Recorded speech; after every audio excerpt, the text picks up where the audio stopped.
Now, water pollution is another type of pollution which is mostly caused due to industrialization and the development.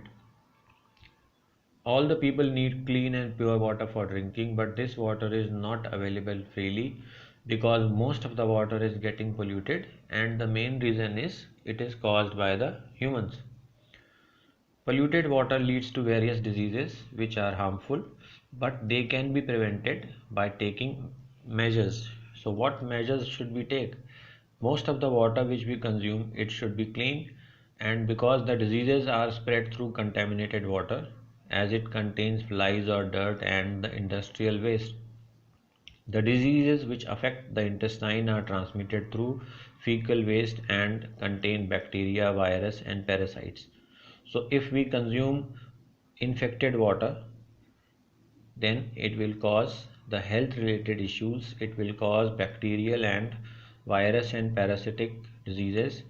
These are highly infectious and they are spread through water, and they are called the waterborne diseases.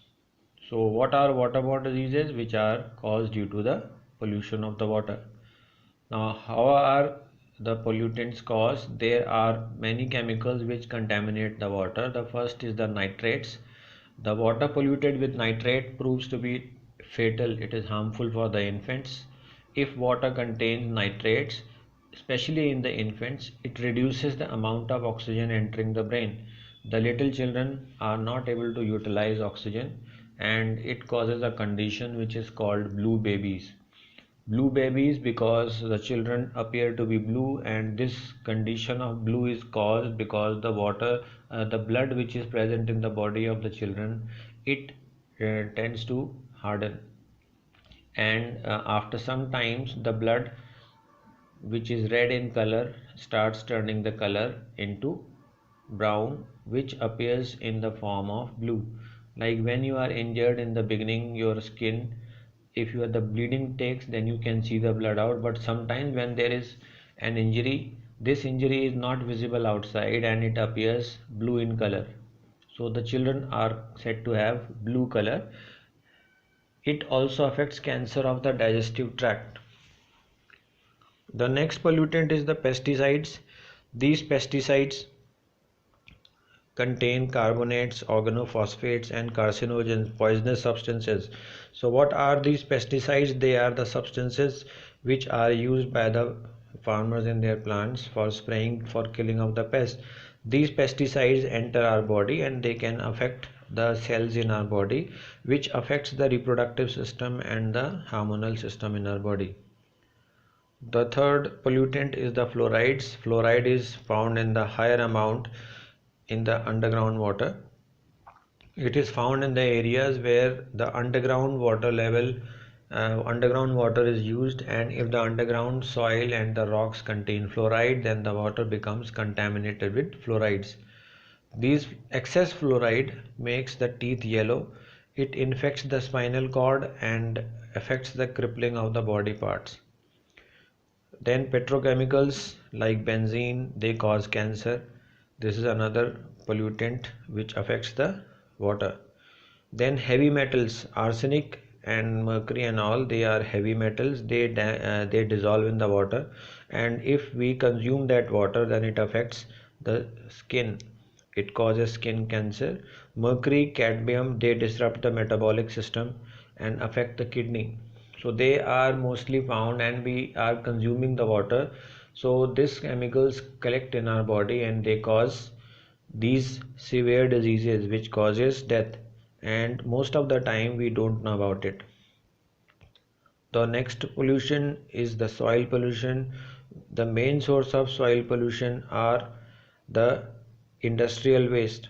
Most of the industries which are running, they throw their waste into the water and they throw their waste into the land. The industrial waste, the sewage from the houses and the agricultural waste, they are released and the soil gets polluted. It enters, all these harmful pollutants enter the plant through the soil. So when there are plants growing in the soil and the soil is polluted, then the chemicals or the pollutants enter the plants and through the plants they enter the humans when we consume those plants. So what are the harmful results are pesticides. So if the water or the soil is affected with pesticides, the pesticides like DDT, benzene hexachloride, they enter our blood and they can cause brain damage and even cancer. So these days the water which is used for plants and therefore the soil gets affected. So the fertilizers are used and the pesticides are used. These pesticides are sprayed in the field and from the soil they enter the plants. So the vegetables and fruits which we eat, they are said to have large amount of pesticides. Another less common pollutant is a radioactive substance. These are found in the areas where these materials are found. Radioactive materials like radium and uranium, they are found in some areas and they produce radiation which affects and it can cause death also. Other metals like mercury, when they are present in the body, then the mercury damage our chromosomes and interfere with the process of heredity, and they cause conjunctivitis, diarrhea and skin cancer. The next kind of pollution is the noise pollution. The level of noise is frequently a large amount of noise. It causes common sounds such as jackhammers and the machines. So large amount of pollution affects the hearing. It increases the blood pressure, psychology of the body, and it affects the breathing also, and it disrupts our sleep due to the speakers and the music of the late night parties. So whenever there is loud noise, then it affects the health of a person, because the noise disrupts the mental setup of the person.